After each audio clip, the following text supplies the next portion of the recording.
Magandang hapon mga kaloto, ngayon July 19, 2024 at ito po ang mga resulta na lumabas ng ating 2pm draws ng 2D Lotto at 3D Lotto. 2D Lotto 2pm draw result ngayong hapon ng July 19, 2024 at ito po ang mga sumusunod na lumabas.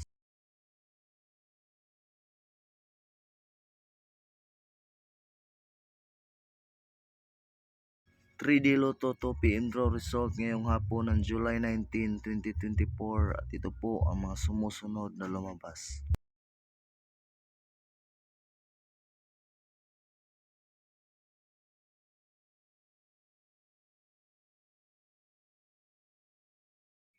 Congratulations sa lahat ng ating mga lucky winners and thank you for watching.